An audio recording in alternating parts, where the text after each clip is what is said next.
Well, welcome everyone. Thanks for joining us tonight. I'm going to do very brief introductions of our panel, and we're going to dive right into it. And we're allowing about 20 minutes at the end for some Q&A from the audience. So to my right, I have Councilman Bill Green, formerly from the private sector, jumped into city politics not too long ago, is running for re-election this fall. I believe that's out in the, we've carried some ads, I think, about that. Thank you very much. And he's been very engaged in technology issues affecting the city, and he has a lot to talk about this evening. So thank you for joining us, Councilman. Roseann Rosenthall, who is with us for CEO from the Ben Franklin Technology Partners. As I was sort of looking at this group, those of you that are interested in starting businesses, this is a pretty exciting group to be talking to tonight. We've got a woman here who's a CEO of a group of companies that actually fund startups and launch companies, and that's what Roseann does at the Ben Franklin Technology Partners. To her right, we have Stephen Tang, who is the CEO of the University Science Center, and I believe you guys have launched how many companies, Stephen? 350 companies have been launched out of the Science Center. So you have the funding, you have the spawning of new companies, and you have the regulator or the person that creates markets for those companies in these cities. So it's a pretty exciting panel, a lot of diversity here in terms of background and opinions, and we're going to jump right into it. So let me start with, I just want to give them a heads up that at the end of this evening's session, we're going to ask each of them for one great idea for the city of Philadelphia. Now, this is a series that's been running in our newspapers and online for a couple of months now. Today's one great idea is featured on the editorial page of the Daily News and the Philadelphia Inquirer from Stephen Levy. Stephen is the technology writer for Wired Magazine and a former technology leader, basically, at Newsweek magazine. And his idea for the city of Philadelphia is that he wants us to become the broadband mecca in the United States. You can go on to philly.com and hear more about that, but I'm just giving you guys the heads up that at the end of tonight's session, we'll ask you for your one great idea.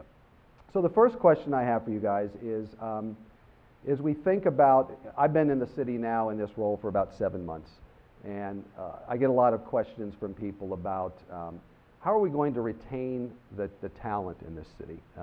We're great at educating people with the fine institutions and universities that we have, but what kind of culture and business climate can we create, and what are some of the ideas behind that to retain some of these great graduates and young entrepreneurs and keep them here in Philadelphia? So I'll go from left to right. Councilman, I'll let you answer that one first. Well, I'd like to have people think of the city of Philadelphia as a business enabler rather than business regulator, and that's what I've been fighting for in my 3 years and 3 months on city council. But specifically, how do we keep our graduates who come from, there are, I think, 40 institutions of higher learning within the region, and we'd like to see a lot of those young people stay here. And the answer, it's really a supply-demand problem.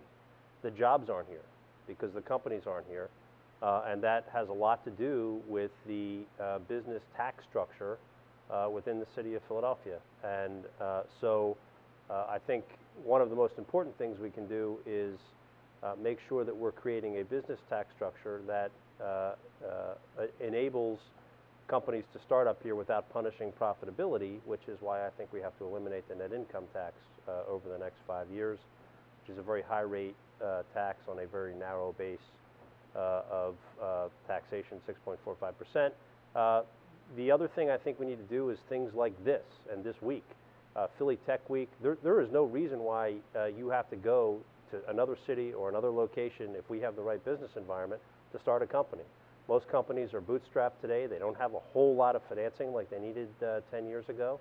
And there have been many great success stories in this city, including companies that have grown and been sold that have come out of Independence Hall or the Sciences Center or Rosann's operation, the Ben Franklin Technology Fund.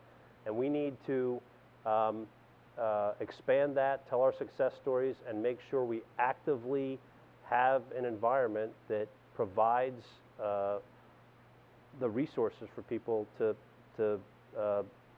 start their companies here and then keep their companies here. And that involves making sure Roseann has the resources she needs and the private sector wants to invest in Philly.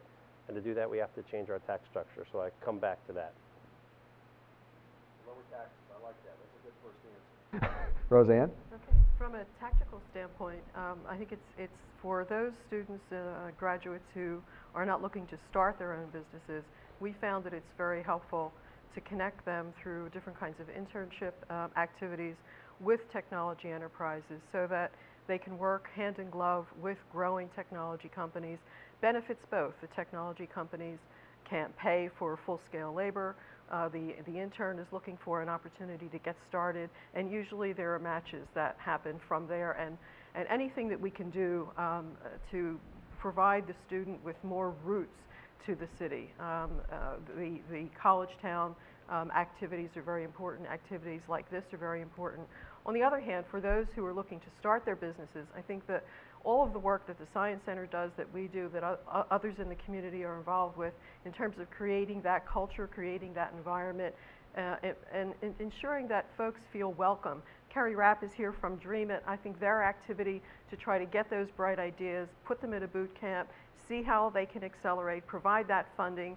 What we want to do is work with those kinds of individuals to encourage them to start their companies here, to let them understand that there is a network of support for them.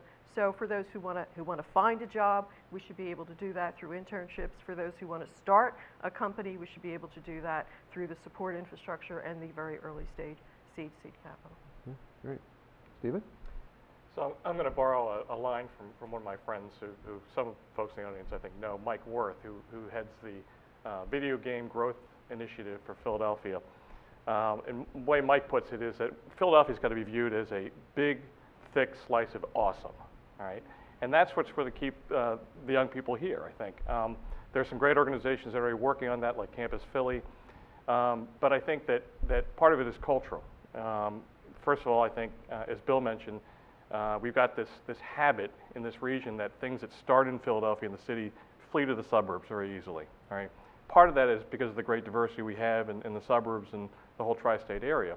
But some of it, I think, has to do with the fact that we need to have a different mindset towards starting new businesses.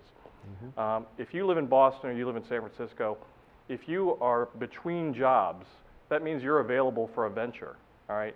In Philadelphia, if you're between jobs, you better get a job. That's the sort of attitude that we have. And so we don't have yet that sense of camaraderie between a venture community and serial entrepreneurs like Kerry that really brings us together. So that's a process I think we need to work on, and everything that Bill and Roseann mentioned, the tax structure, the funding, the environment, all really has to be there for that. Mm-hmm.